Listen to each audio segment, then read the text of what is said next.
February 2026 was not just another violent chapter in the Middle East. It marked something deeper and, frankly, more alarming. What unfolded was not simply a war. It was the visible arrival of a doctrine that had been intellectually prepared years in advance. When the United States and Israel launched strikes on Iran, and Iran's supreme leader Ayatollah Ali Khamenei was martyred in the opening attacks, many people saw only the shock of the moment. But to understand the significance of that war, we have to step back. We have to look at the ideas that made it possible in the first place. And that brings us to General Eyal Zamir. Zamir became Israel's chief of the general staff in March 2025, after years in senior military and defense roles. That matters, because when he wrote a strategy paper in 2022, he was not speaking as an outsider or as a commentator speculating from the sidelines.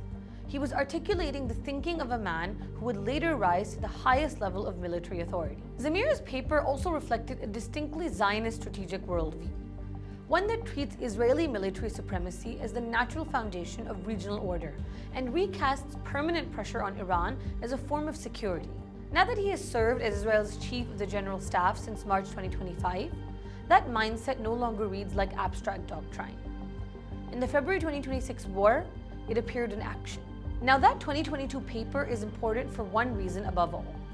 It framed Iran not as a state to be managed through diplomacy or even through traditional deterrence, but as a target for sustained and coordinated weakening. Its logic rested on two connected ideas.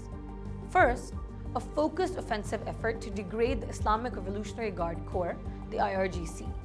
And second, the creation of a regional military alignment designed to institutionalize cooperation against Iran. The value of the paper lies in what it reveals: the mindset, the assumptions, and the strategic worldview that made such a war thinkable and perhaps even inevitable. What is especially disturbing is not just the hostility of the document.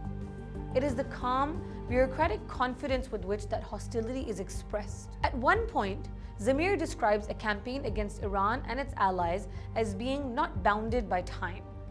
And that phrase should make us pause.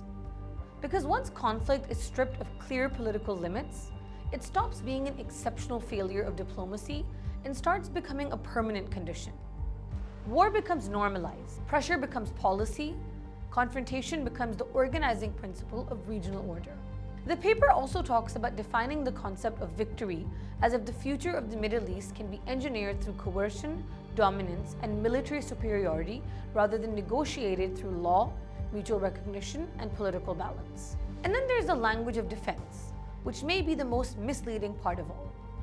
Zamir presents his proposed Middle East States Defense Alliance, or MESDA, as something designed, in his words, for defensive purposes.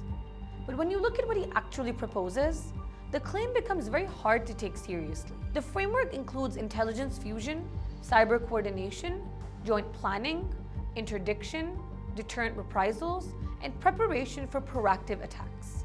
That is not simply a defensive shield. It is a regionalized coercive structure.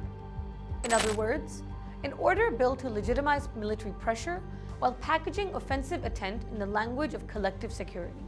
His treatment of the IRGC makes this even clearer. Zamir argues that coalition partners should use every means possible to weaken it. That is not the vocabulary of restraint. It is the vocabulary of escalation. The paper supports covert action, economic strangulation, disruption of supply lines, pressure across multiple fronts, and attacks on Iran's defensive systems. Seen in that light, the February 2026 war did not emerge out of nowhere. It was not an abrupt break.